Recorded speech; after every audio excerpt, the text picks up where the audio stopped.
Hola, estamos en Punto Crítico, programa de televisión de la Unidad de Medios de Comunicación de la Universidad Nacional de Colombia. Yo soy Carlos Alberto Patiño Villa, profesor titular. Uno de los aspectos que más está preocupando frente a la crisis de la pandemia ocasionada por el COVID-19, pues tiene que ver con todo el aspecto de la economía, cómo se mueve, qué pasa con la economía, cuáles son los efectos económicos que va a tener, pero sobre todo hemos visto a lo largo de estos últimos días ya, digamos, una serie de alertas de organismos internacionales sobre posibles grandes hambrunas e incluso algunos han hablado de hambrunas de proporciones bíblicas. Se ha hablado de pérdida de millones de trabajos en varias partes del mundo y se habla también de la destrucción de cientos de empresas de diversos sectores de la economía y obviamente esto trae grandes preocupaciones. Incluso algunos comienzan a decir que el remedio puede terminar siendo peor que la misma enfermedad. Para tener una perspectiva clara de qué sucede con la economía, hemos invitado en el día de hoy al profesor Carlos Aquino Rodríguez, quien es economista, estudió economía en la Universidad Nacional Mayor de San Marcos, es especialista en economía internacional asiática, es uno de los principales expertos latinoamericanos en temas asiáticos, estudió maestría y doctorado en la Universidad de Kobe, en Japón, y es coordinador del Centro de Estudios Asiáticos de San Marcos, de la Universidad Nacional de San Marcos en Lima, Perú. Profesor Aquino Rodríguez, muchas gracias por acompañarnos en este programa de Punto Crítico. Profesor Patiño, buenos días y gracias por la invitación. Pues, profesor Aquino, quiero comenzar con una pregunta, pues que creo que es clave y además debo decir que en las últimas informaciones que he podido recoger tanto de Perú como de Colombia, como del contexto de América Latina, parece ser que lo que empieza a suceder es realmente muy preocupante para una reactivación económica en medio de intentar contener una pandemia como la que actualmente estamos atravesando.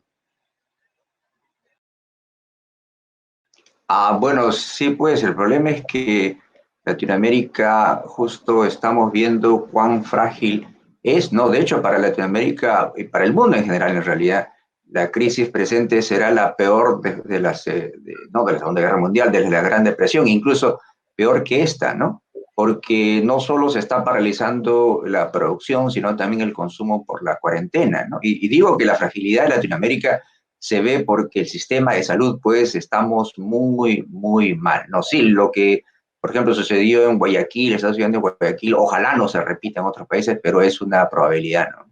En ese contexto, profesor Aquino, hay dos, digamos, sectores que para el caso de América Latina resultan ser preocupantes en algunos países. Uno de ellos tiene que ver con el sector del turismo masivo, el de los restaurantes, el de las grandes actividades al público, que por lo menos en las últimas 2 décadas había venido adquiriendo un peso importante en diversos países de América Latina y que ahora pues no podrán reabrir, pero adicional a otros sectores de la economía, como se suele decir, por lo menos en Colombia, la economía real, que tiene que ver con la construcción, con la producción manufacturera, etcétera, intentan reactivarse, pero esa reactivación está siendo lenta, está siendo difícil. ¿Cómo se puede, digamos, observar o qué se puede plantear frente a esta reactivación? Sí, Latinoamérica en los últimos años justamente se ha convertido en una economía, una región con una economía más abierta, ¿no? Donde las exportaciones de bienes y servicios y el turismo es uno de ellos, cumple un papel muy importante, ¿no? Y justamente el primer sector que se vio afectado en el mundo y en Latinoamérica también fue justamente el turismo, ¿no? Los turistas que nos visitan son principalmente Estados Unidos, Europa, de otros países, incluso mismo de la región, y obviamente esto se paralizó, pero esto fue el comienzo, de ahí se extendió a todos los otros sectores de la economía, ¿no? Porque recordemos que el turismo no es solo las líneas aéreas que están perdiendo impresionantemente, los hoteles, los restaurantes, los pequeños negocios donde los turistas van a comprar en otros lugares.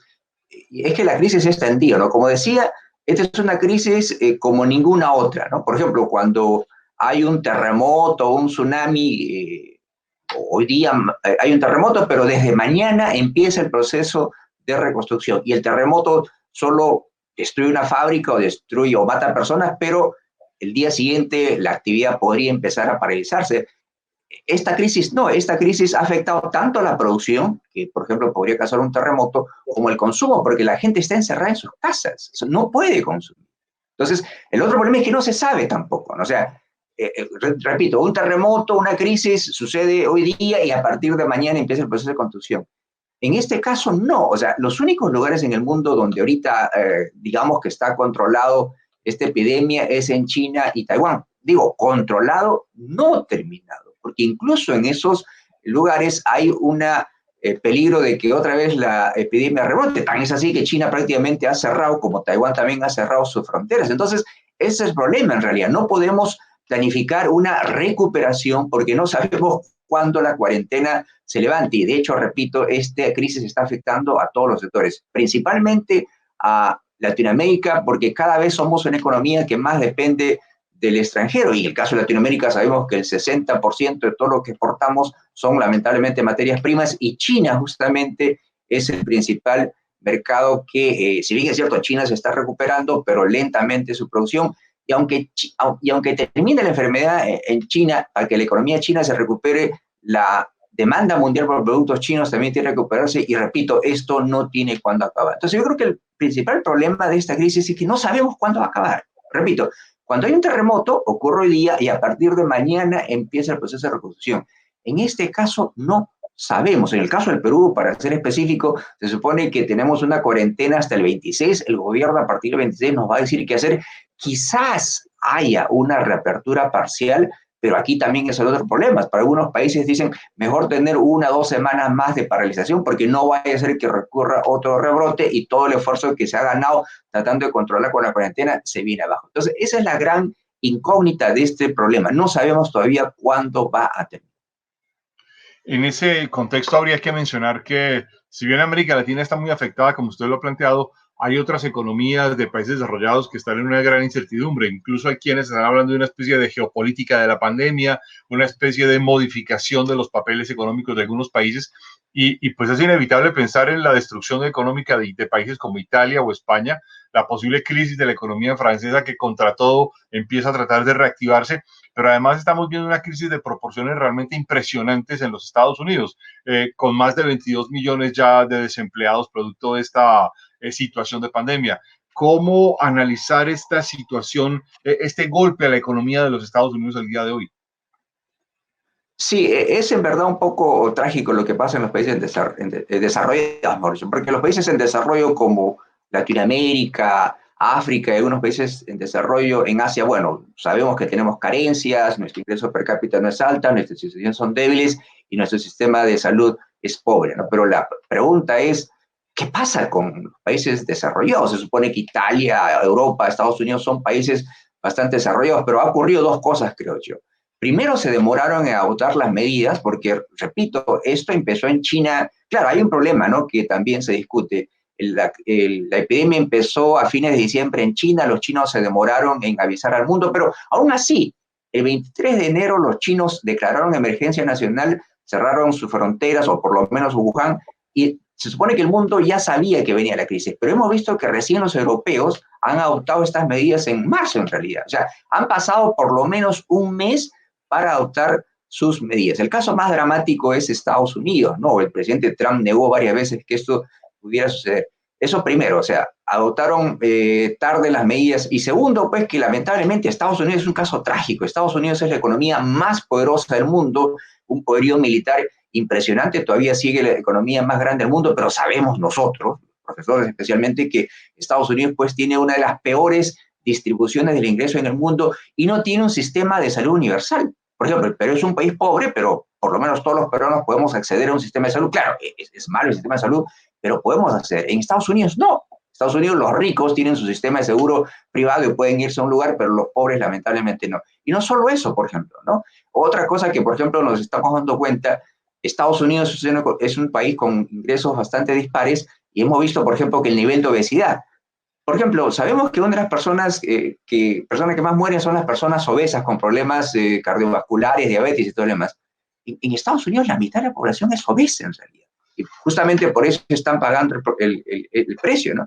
Ustedes examinan quiénes son los que están muriendo más en Estados Unidos. Son la población latina, de origen latino, y la población de origen negro, que son justamente la población más pobre y la que tiene menos acceso a salud y la que es más obesa y tiene todos estos problemas. Sí, es lamentable lo que pasa en Estados Unidos, pero no solo eso. Quizás lo más grave es que Estados Unidos, que hasta la crisis del 2009 asumía el liderazgo en la solución de los problemas, lamentablemente no lo está haciendo. Más bien ahora tenemos una pelea. Lo más dramático, si ustedes han visto, la pelea por los suministros médicos. Hemos visto cómo Estados Unidos ha secuestrado aviones con máscaras, con pruebas de kits médicos. Es lamentable en realidad. Se ve ahorita prácticamente la falta de liderazgo de Estados Unidos, que tradicionalmente es el país que ha liderado todos estos esfuerzos por sacar a la economía mundial de la región, pero obviamente se ve la falta de liderazgo tremendo que hay en ese país. Usted lo ha planteado con claridad. Hay un historiador, que voy a reservarme el nombre, que plantea, uno de los grandes historiadores de Hispanoamérica, que plantea que realmente comparado con América Latina, Estados Unidos parece un país del tercer mundo, sin un sistema de seguridad universal, con una economía que flaquea en muchos aspectos y frente a este asunto además ha caído en una desgracia para muchos y es la presidencia del presidente Donald Trump, el que ha renunciado casi que de facto y voluntariamente a liderar el mundo y es casi que el primer presidente desde la Segunda Guerra Mundial a hoy que prácticamente se oculta de cualquier relación y cualquier liderazgo mundial. ¿Esto qué efecto va a tener frente a la economía mundial? Y se lo pregunto claramente frente a un asunto que es muy importante. China, por el contrario, desde el foro de Davos de enero de 2017 viene defendiendo fuertemente la globalización y además en esta reconstrucción defiende una especie de replanteamiento de su economía nacional, pero sin renunciar a la globalización. Sí, pues sí, es cierto. Justamente Estados Unidos, que hasta antes de la asunción de Trump era el país pues, que pregonaba la globalización, la apertura de los mercados, el hecho de que los países debíamos regirnos por reglas universales dadas, por ejemplo, en el comercio, en la Organización Mundial del Comercio, en el sistema financiero, monetario, por el Banco Mundial, por el Fondo Monetario Internacional, que pregonaba Estados Unidos, los tratados de libre comercio. Con Trump ha abandonado totalmente esto, ¿no? Entonces ha dejado un vacío ahí en el liderazgo mundial. El caso más dramático es el retiro de Estados Unidos de la Organización Mundial de la Salud, que ya lo había dado, ¿no? Con el abandono de la UNESCO, con el abandono de los acuerdos de cambio climático de París. Ahora, la pregunta es, ¿quién va a llenar ese vacío? Claro, para algunos dicen, bueno, es obvio, pues debería llenar China. ¿Por qué? Porque China se supone que es la segunda economía más grande del mundo, China es la economía que más está creciendo, pero yo creo que si bien es cierto los chinos podrían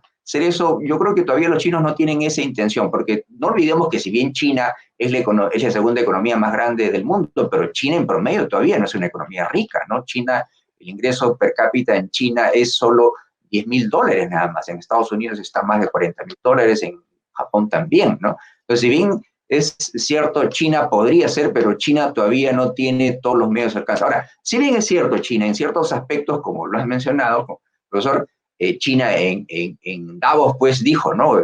Conviene al mundo que siga abierto, que haya libre comercio, libre inversión, porque China obviamente ha sido el principal beneficio. Ahora, lo que sí China está demostrando, o un liderazgo ahora, es que China, como se vio en otras oportunidades, es la fábrica del mundo.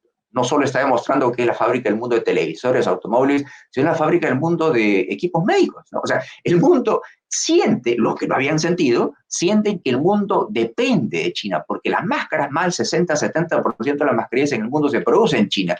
Muchos de los kits, estas pruebas médicas se producen en China. Muchos de estos componentes básicos para cualquier medicina se producen en China y la India en realidad. Entonces, sí, pues el mundo espera el liderazgo de China, ya que Estados Unidos ha abandonado este liderazgo.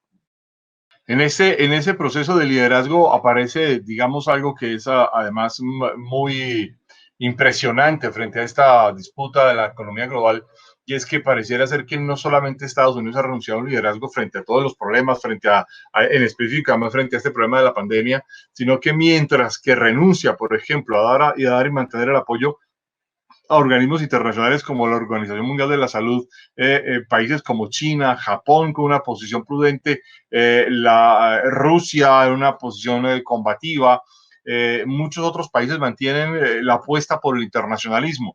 Aquí hay un debate muy interesante y es que algunos dicen se acabó la globalización y no va a haber más globalización, pero si uno mira desde una perspectiva histórica, es muy difícil echar atrás la globalización. y la economía no se va a desglobalizar. Puede que haya una especie de resurgimiento de sectores nacionales claves, de sectores críticos, etcétera, por lo mismo que hemos planteado, por ejemplo, los insumos médicos o el hecho de que países como entre India y China acaparan más del 90% de la materia prima para producir antibióticos, pero en realidad ¿usted cree que venimos a un proceso de desglobalización? Bueno, en realidad ya se había observado en los últimos años cierto proceso de desglobalización. Bueno, el caso más obvio era, como comentamos, de Estados Unidos. Los Estados Unidos, recuerdo, o sea, lo primero que hizo Trump al momento de asumir la presidencia fue justamente retirarse de este famoso acuerdo Asociación Transpacífico, ¿verdad? Este TPP, recordemos que este TPP fue la idea de Estados Unidos de Obama de firmar un acuerdo entre los países de Asia Pacífico, específicamente entre los países del Asia Oriental, Japón, Corea, perdón, coreano, el resto de muchos países de Asia con Estados Unidos, Canadá, México, Chile y Perú. Pero ¿qué es lo que hizo Trump? Abandonó esto de acá. Se empezó con su famoso America First a cerrar, se renegoció los tratados de TLC que tenía con Corea, que tenía con Canadá y México. Entonces ahí empezó el problema, ¿no? Entonces ya empezó a cerrar sus fronteras y todo lo demás. Lo que para algunos dicen que esta crisis de la pandemia podría acelerar esto, pero yo creo que es bien difícil en realidad, ¿no? O sea, imagínense, el mundo depende, o sea, es imposible para que un país haga todo en su propio país. O sea, siempre se necesita hacer un producto en otro lugar. O sea, hace 100 años o 120 años, cuando empezó ese proceso de modernización moderna, por ejemplo, con la famosa división del trabajo, el famoso auto de Ford, que se creaba en un momento todo el auto Ford con todos sus componentes en Estados Unidos, empezó esto a hacerse en todo el mundo porque es imposible que un país lo pueda hacer todo, ¿no? O sea, en resumen, este proceso de crisis podría hacer que alguna producción, por ejemplo, de algunos productos médicos básicos vuelvan a un país para no depender tanto de China, pero es imposible paralizar este proceso de producción. Por ejemplo, vemos el tema de la globalización en el tema del Internet, por ejemplo, la educación en Internet, por ejemplo, ¿no? Eso tiene que continuar, los viajes en turismo tienen que continuar, las ventas de nuestros productos tienen que continuar. ¿A quién le vamos a vender nosotros si nos vendemos las materias primas a países como India y China? O sea, en ese sentido es imposible parar la globalización, pero sí, va a haber ciertos intentos por hacer esto, pero yo creo que es bien difícil. No es imposible que un país produzca todo lo que se puede hacer en muchos lugares donde hay medios de producción más baratos o hay mano de obra más barata. En ese, digamos, contexto, de nuevo, hay unas voces que dicen hay que, de alguna manera, relativizar el poder del dólar como moneda de intercambio. Y hace poco tiempo, hace pocos años, China viene apostando, por ejemplo, porque su moneda, el yuan, se convierta en una referencia fundamental en la economía internacional. Y algunos creen que este es un paso ya en firme y que el coronavirus va a cambiarnos el mundo radicalmente. ¿Usted lo ve así? Yo no creo, lamentablemente digo, porque tampoco como yo, muchos no están muy contentos con este rol del dólar como la moneda predominante, ¿no? Porque este es un privilegio que tiene Estados Unidos de puede tener grandes déficits fiscales, puede tener grandes déficits comerciales y lo soluciona emitiendo dólares, cosa que ni Colombia ni Perú pueden hacer porque nos vamos a la quiebra en nuestras economías, ¿no? ¿Y por qué digo que Estados Unidos o el dólar va a seguir teniendo un predominio? Porque no hay alternativa. Recordemos que cuando surgió el yen, muchas personas decían, bueno, Japón crece, ya Japón llegó a ser la segunda economía más grande del mundo, el yen podía reemplazar. Cuando surgió el euro, también podría haber sido una alternativa al dólar, pero esto no es así. ¿Por qué? Ahora, dicen el yuan. Yo no creo, me gustaría, por supuesto, que el yuan chino sea una competencia del dólar de Estados Unidos. Yo no creo que en el corto plazo, y estoy hablando de 5, 10 años o 15 o 20 años, el yuan no sería. ¿Por qué? Porque el dólar es poderoso. No solo es poderoso porque Estados Unidos, siendo la economía más grande del mundo, Estados Unidos es la potencia militar por excelencia en el mundo, Estados Unidos es el país más seguro del mundo, sino porque el dólar es convertible libremente. Yo puedo comprar dólares en Colombia, en Perú, en China mismo. El dólar es libremente transable, no lo controla ningún gobierno en realidad. Bueno, Estados Unidos emite los dólares. Lamentablemente el yuan no. El yuan está controlado por el gobierno chino. El tipo de cambio lo controla el gobierno chino y no se puede comprar y vender libremente yuanes. Recordemos, por ejemplo, que el 60% de todas las monedas de Estados Unidos, el dólar, no está en Estados Unidos, está afuera en realidad. Entonces, mientras el yuan no se internacionalice, mientras el yuan no se vuelva una moneda convertible, donde el yuan no se transe libremente, donde el gobierno chino no deje de controlar el yuan lamentablemente no se va a convertir en una moneda que compita con el dólar y vamos a tener, a nuestro pesar, y el dólar va a seguir siendo la moneda en los próximos 20 años o quizás más. Profesor Aquino Rodríguez, hay un debate que, pues, entre todos los que se han abierto, hay un debate que se ha abierto, digamos, de forma muy contundente sobre aspectos políticos, sociales, culturales y obviamente económicos. Y hay todo tipo de apuestas, desde los que dicen que va a haber un cambio absolutamente radical hasta los que dicen que, o que son escépticos frente al cambio. Hay quienes dicen que aquí se acabó la economía de mercado, que lo que viene es un cambio radical de la economía de mercado. Hay un autor que además en medio de la pandemia acaba de publicar un libro para evaluar la pandemia cuando ni siquiera sabemos si que ha terminado de pasar o no. Y algunos dicen, vamos hacia una etapa de comunismos, otros dicen, vamos a una especie de pequeñas sociedades anárquicas y destrucción del mercado. Y otros son completamente escépticos. Y algunos dicen que además una pandemia de estas es producto del desarrollo de la sociedad industrial, desconociendo un poco los ámbitos históricos frente a las pandemias. ¿Usted qué posición tiene frente a esto? Yo también soy del lado de los escépticos. Yo no creo que cambie mucho. Claro, por ejemplo, uno de los cambios es el gobierno ahora asumirá un rol más grande en la economía. Pero no es la primera vez. De hecho, ha habido 2 o 3 situaciones donde el gobierno... Recordemos, ¿qué pasó en 2009? ¿Qué pasó en la crisis del 2008-2009? Una crisis financiera que empezó en Estados Unidos. ¿Qué hizo el gobierno de Estados Unidos? Salvó General Motors. Estados Unidos puso $60,000 millones para comprar las acciones. Entonces, no es la primera vez que el gobierno entra para salvar empresas. ¿Qué es lo que pasó en la década de 30?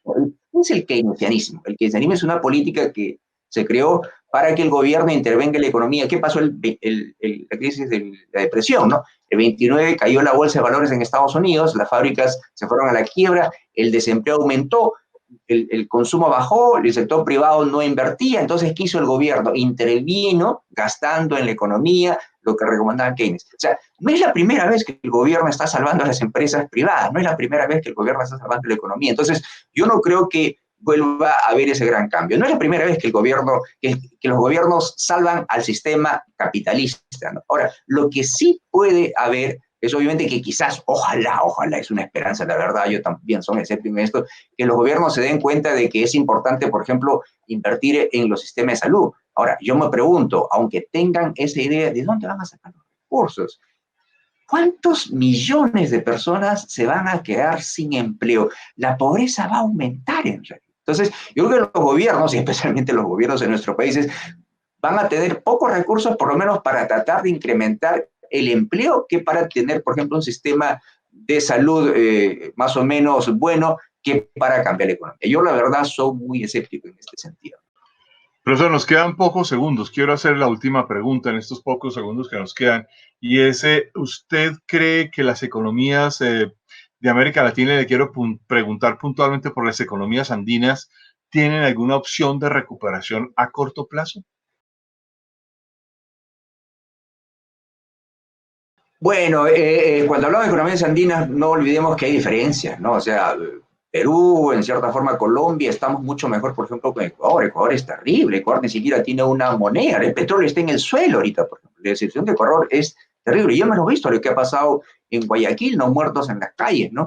Ahora, como digo, depende en realidad, o sea, dependemos tanto del sector externo. Ecuador es el caso más obvio, el precio del petróleo está en el suelo. Dependemos de China, por ejemplo, ¿no? Colombia, Perú depende de China, Chile depende de Chile. Entonces, si la situación externa no cambia, lamentablemente el margen de acción que tenemos es muy poco. Entonces, todo depende en realidad. O sea, no sabemos cuándo esto va a terminar, y no sabemos cuándo China se va a recuperar totalmente. Ahora, China no se va a recuperar totalmente porque así como el mundo depende de China, China también depende del mundo, porque todavía mucho de lo que China produce lo exporta al extranjero, así que si no hay demanda mundial, China tampoco se va a recuperar. Entonces, es una incertidumbre en realidad. Pero, repito, ojalá que eso termine, pero no va a ser la recuperación igual para todos. Ecuador, lamentablemente, la región andina está en una posición muy mala. Esperemos que Chile, Perú y Colombia estamos en una situación mejor, aunque obviamente tenemos muchos problemas.